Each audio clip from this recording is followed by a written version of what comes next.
2024 का आज पहला दिन है और आज ही के दिन इसरो को बड़ी कामयाबी मिली है। इसरो ने अब से कुछ देर पहले एक्स-रे पोलरिमीटर नाम के सैटेलाइट को लॉन्च कर दिया है। श्रीहरिकोटा अंतरिक्ष केंद्र से PSLV C-58 रॉकेट की मदद से इस सैटेलाइट को लॉन्च किया गया है। 3, 2, 1, 0 lift off normal. Bright morning of the New Year's Day made brighter by a majestic liftoff. PSLV C-58 carrying India's X-ray polarimetric satellite towards its destination. कि India ने आज अपनी एक सैटेलाइट लॉन्च की है PSLV C-54। स्पेस टेक्नोलॉजी के हवाले से अगर बात की जाए, उनकी कोई ना कोई लॉन्च होती है। पाकिस्तान में इस पर काम क्यों नहीं हो रहा? अगर इंडिया में हो रहा है तो उसकी क्या वजह है? So happy New Year to all of you. So on 1st January 2024. Yet another successful mission of PSLV has been accomplished. PSLV C-58 has placed the primary satellite ExpoSat in the desired orbit of 650 kilometer, 6 degree inclination. ठीक है, no doubt Pakistan में ये वैसे हमारा ना इस dialogue से थोड़ा मजाक भी बन जाता है जब इंटरनेशनल लेवल पे लोग देखते हैं ये बात कि हर पाकिस्तानी ये कहता है पाकिस्तान में टैलेंट बहुत है लेकिन नजर कम आता है। आपने देखे हुए हैं सर्वे कि ये इससे बखूबिया पागाह हैं, अपने देखने वालों को भी हमने बताया 3 गुना ज्यादा पाकिस्तानी इस साल मुल्क छोड़ के जा रहे हैं। और जो एक उम्मीद का जो हमेशा दामन थामे रहने वाले लोग हैं, उनसे भी अगर हम बात करें तो अब उनके पास ज्यादा उम्मीद अफजा कोई बात है नहीं, हौसला अफजा बात कोई है नहीं। तो इंडिया का जो अचीवमेंट है मेरा ख्याल है सबसे बड़ी है कि वो जो साइंटिफिक कम्युनिटी थी जिन्होंने स्पेस पे काम किया, उनकी एक स्पेशलाइजेशन एक्सपेंशन हो गया, जिन्होंने आज इंडिया को इस मुकाम पे पहुंचा दिया, जो कि एक प्रेज करने की बात है। ग्राफिक्स का कमाल है, पाकिस्तान तो मानता ही नहीं है ना इस चीज को। देखें, पाकिस्तान के मानने से ना मानने से कुछ नहीं होता, हमें देखना चाहिए कि इंटरनेशनल मीडिया क्या कह रहा है। नमस्कार दोस्तों हमारे इसरो ने कमाल कर दिया। आपने एक खबर सुनी होगी, आने वाले 5 सालों में भारत 50 मिलिट्री सैटेलाइट स्पेस में भेजने वाला इसरो की हेल्प से। तो दोस्तों, नए साल का पहला दिन एक नई खुशखबरी लेकर आया है। भारत ने अपनी पहली ऑब्जर्वेटरी जो ब्लैक होल को स्टडी करेगी, उसको 1 तारीख की सुबह को लॉन्च कर दिया है। भारत ऐसा करने वाला दुनिया के कुछ चंद देशों में ही शामिल हो गया है, ऐसा चीन भी नहीं कर पाया है। इसको लेकर पूरी दुनिया में भारत के इसरो की न्यूज़ बनी हुई है। खासकर पाकिस्तान के लोगों में तो इसकी दिलचस्पी इतनी ज़्यादा है कि वहाँ पे शोज़ हो रहे हैं इस बारे में कि भारत कितनी तरक्की कर गया है, उनका इसरो देखिए कितने आगे तक जा रहा है। दोस्तों, पहले एक बार ये वीडियो देख लेते हैं, फिर बात ही करते हैं इसके बारे में। चलिए दोस्तों, उत्थापन देखा कि इंडिया ने आज PSLV के नाम से एक सैटेलाइट लॉन्च की है। और ये आज की बात नहीं है, मतलब कभी वो अपना प्राइवेट कंपनी के तौर पे भी सैटेलाइट्स लॉन्च कर रहे हैं, कभी वो किसी के बायलैटरल तरीके से, मतलब दूसरे कंट्री के साथ बायलैटरल रिलेशन के साथ, अभी जैसे रिसेंटली उन्होंने भूटान के साथ मिलकर किया। पाकिस्तान की अगर बात की जाए टेक्नोलॉजी की, स्पेस टेक्नोलॉजी की अगर बात की जाए, हम कहाँ पे स्टैंड कर रहे हैं? लेकिन हाफिज साहब कब करेंगे? वो 2028 में करेंगे वो प्रोग्राम। आप हैं सबसे ज्यादा जाहिल, आप हैं। आपका हर मौलवी जाहिल है जो आपको सब रोजाना जुमे के खुतबे लीड करता है, आपकी मस्जिदों में सारा दिन सियासी तकरीरें करता है। पूछा जाए तो वो 2 लफ्ज ना उर्दू के जानता है ना इंग्लिश के जानता है। और यार को खुदा दा खौफ करो, तुसी को बचो, कुछ तरक्की वाले पासे जाओ। मैं आज और मैं देख रहा था कि इस वक्त मैंडेटोरी कर दिया है उन्होंने भारत की इंडियन इंस्टीट्यूट ऑफ टेक्नोलॉजी में आर्टिफिशियल इंटेलिजेंस और डाटा की, कंप्यूटर डाटा की तालीम के बारे में। It's mandatory regardless of what you want to become. You have to study artificial intelligence and how the computer data system works. इस तरह की सैटेलाइट क्या पाकिस्तान के लिए खतरा साबित हो सकती हैं? नहीं, बिल्कुल भी नहीं। क्योंकि मेरी बात सुने, इंडिया को इतना कुछ करने के लिए हमारे लिए जरूरत नहीं है। हमारा किसको नहीं पता, ऑलरेडी हम एक्सपोज हैं। इससे ज्यादा क्या एक्सपोज होंगे कि आप मिलिट्री स्पेस बना के यानी कि हमारे पे नजर रखें? क्या जाना है, किसको नहीं पता पाकिस्तान का। अल्लाह माफ करे, डिफाल्टर होते होते बचा है। जो हालात पाकिस्तान के चल रहे हैं, इस पे नजर रखना मेरा नहीं ख्याल बनता। अगर सिर्फ हमारे लिए इतना खर्चा कर रहे हैं तो मैं कहूँगा ना करो, छोड़ो यार, क्या कर रहे हो। हाँ, चाइना का कहा जाए तो हाँ, वो एक ताकत अच्छी है, उसके पास सारा कुछ है, उस पर रख सकते हो। पाकिस्तान पर रखने के लिए आपके पास कोई ऐसी वजाहत नहीं है। पाकिस्तान की देखें, इसमें बात की जाए तो अगर आप टैलेंट के हिसाब से देखें ना, तो ऐसी बात नहीं है कि पाकिस्तान में टैलेंट नहीं है। हर चीज़ जो है यहाँ पे मौजूद है। लेकिन बात वहीं पे आती है कि इंडिया ने जितना अपनी एजुकेशन में इन्वेस्ट किया है ना, पाकिस्तान ने आज तक कभी भी नहीं किया। ठीक है, साथ साथ ज़रा गपशप होगी ना कि हमने डिफेंस में बहुत ज़्यादा इन्वेस्ट करते हैं, इस बात में तो कोई शक नहीं है। इस बात में डिफेंस बजट बहुत ज़्यादा, बिल्कुल इस चीज़ में कोई शक नहीं कि हमारा डिफेंस बजट बहुत ज़्यादा है, लेकिन वो डिफेंस बजट जिस तरफ जाता है वो तो मतलब हम सब जानते ही हैं। अच्छा, मुझे ये बताएं कि हमें लेट्स सपोज डिफेंस बजट हम ज़्यादा रखते किसकी वजह से, हमें खतरा है किससे? खतरा हमें जो है वो दिखाया एक तरीके से हमारे ज़हनों में डाला जाता है कि जी खतरा हमें इंडिया से है, गैर मुल्की ताकतों से है। इंडिया मतलब इर्द गिर्द के हवाले से बात की जाए, बॉर्डर्स के हवाले से बात की जाए, इंडिया का ही आता है, मतलब कि हमारे इंडिया से खतरा है। अगर इंडिया से लेट्स सपोज खतरा है तो उनकी टेक्नोलॉजी को अगर हम देखें, आए दिन कोई ना कोई सैटेलाइट, आए ना कोई मतलब डिफेंस के हवाले से वो टेक्नोलॉजी को लॉन्च करते रहते हैं। और पाकिस्तान की डिफेंस की टेक्नोलॉजी देखी जाए या ओवरऑल अगर स्पेस टेक्नोलॉजी देखी जाए, क्या आप समझते हैं कि हम जो दिखाते हैं क्या वाकई हम कम्पीट भी कर पाएंगे?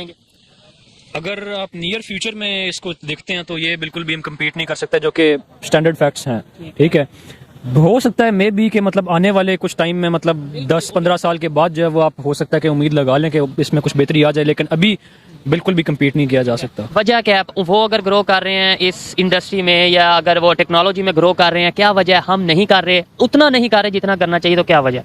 उसकी प्राइमरी वजह ये है कि हमारी एजुकेशन में बिल्कुल भी इन्वेस्टमेंट नहीं है। एजुकेशन बजट हमारा ना होने के बराबर है। जितना इंडिया का एजुकेशन बजट है ना, वो हमारे कहने को हम डिफेंस बजट में सबसे ज़्यादा इन्वेस्ट करते हैं, उनका एजुकेशन बजट जो है वो हमारे डिफेंस बजट से भी ज़्यादा है। तो आप उससे अंदाज़ा लगा सकते हैं कि वो किस लेवल पे हैं। दूसरी चीज़ ये है कि वो प्राइवेट सेक्टर को भी उतना ही इन्वॉल्व रखते हैं जितना कि वो पब्लिक सेक्टर को इन्वॉल्व रखते हैं। उन पे अननेसेसरी रिस्ट्रिक्शंस नहीं है जिस तरह पाकिस्तान में आपके डिफेंस कॉन्ट्रैक्टर्स जितने भी हैं वो एक तो गवर्नमेंट सेक्टर के हैं, उसके अलावा कोई कंपटीटर है ही नहीं। अगर कोई कंपटीटर आने की कोशिश करे तो उसका कोई जो है ना वो निकाल देते हैं उसको कंपटीशन से। या उसको बताऊं, रिसेंटली उन्होंने एक सैटेलाइट लॉन्च की थी विक्रम के नाम से, ठीक है, तो वो एक प्राइवेट कंपनी ने लॉन्च किया है। एक हैरत वाली बात यह है कि वो काम जो स्काई रूट कंपनी का नाम था उन्होंने लॉन्च किया, जो हमारी गवर्नमेंट लेवल पे जो ऑर्गेनाइजेशंस हैं, जो कंपनीज हैं, वो काम नहीं, पब्लिक सेक्टर नहीं काम कर पा रहे, वो उनके प्राइवेट सेक्टर कर रहे हैं। मतलब हम कंपटीशन एक तरफ दिखाते हैं इंडिया के साथ है, रियलिटी पे बात कर रहे हैं। एक तरफ हम कहते हैं कि इंडिया के साथ मुकाबला, दूसरी तरफ अगर हम रियलिटी देखते हैं तो हमें शर्मिंदगी का सामना करना पड़ता है।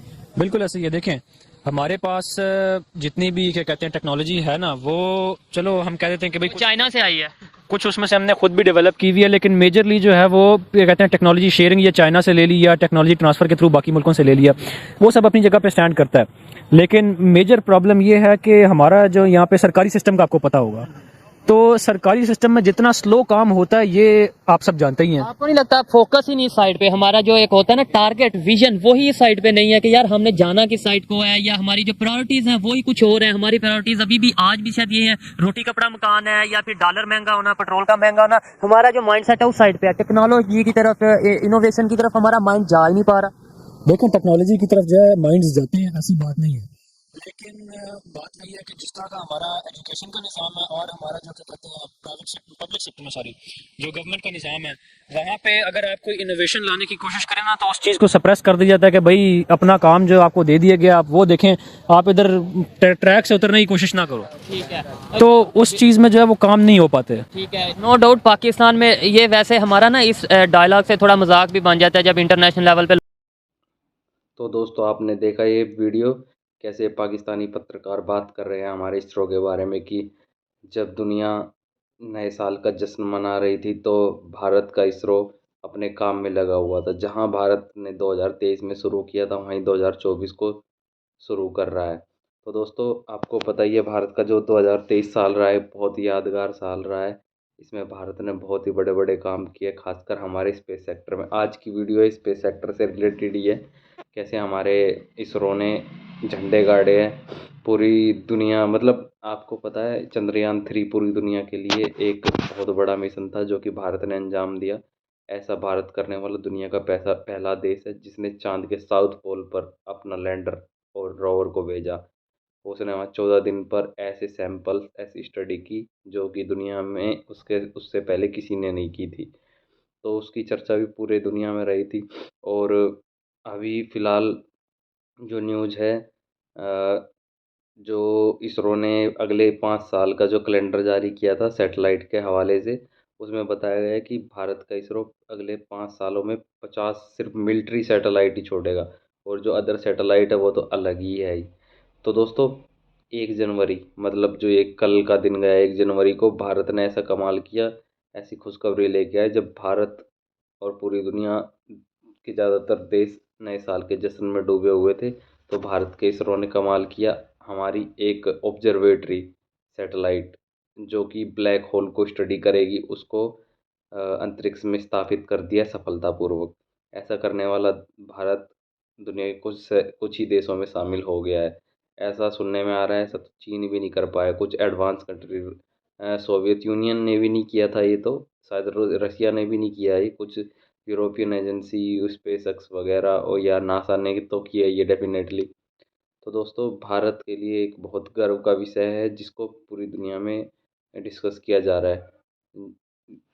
भारत का मीडिया तो इसको डिस्कस कर ही रहा है, साथ में जो चाइनीज़ मीडिया है, पाकिस्तानी मीडिया, यूरोपियन मीडिया, मैं यूरोपियन मीडिया को देख रहा था वहाँ पे तो इसके बड़े बड़े शोज़ किए जा रहे हैं। ऐसे ही पाकिस्तान तो भारत पे ऐसा ध्यान रखता है पता नहीं, जैसे कि भारत से ये बिल्कुल कम्पीट कर लेगा।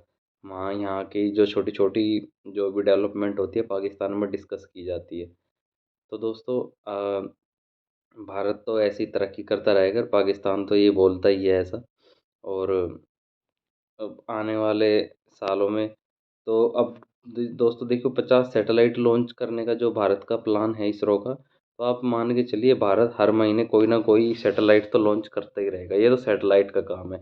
और दूसरा बाकी के जो दूसरे मिशन है प्लेनेटरी मिशन पे भी भारत काम कर रहा है, वीनस पे। और दूसरा अब जो एक महत्वाकांक्षी जो प्रोजेक्ट आ रहा है इसरो का वो है मेन गगनयान। गगनयान पे भारत बहुत खुलकर काम कर रहा है। तो अब देखना ये बनता है कि भारत कब तक गगनयान जो हमारे अंतरिक्ष यात्री है जो रूस में ट्रेनिंग लेकर भी आ चुके हैं वो कब पहुंचेंगे अंतरिक्ष में। दोस्तों आपको बता दें भारत और अमेरिका में एक समझौता भी साइन हुआ, एक डील साइन हुई है कि किसी भारत के एक अंतरिक्ष यात्री को अमेरिका के सहायता से वहाँ पे जो अंतर्राष्ट्रीय स्पेस स्टेशन है उसमें भेजा जाएगा। तो ये देखना ये है कि क्या भारत का गगनयान उस मिशन से पहले चला जाएगा या वो मिशन पहले जाएगा, और कैसी कैसी आने वाली जो डेवलपमेंट होगी वो हम आपके सामने लाते भी रहेंगे। तो दोस्तों अभी के लिए इस वीडियो में इतना ही।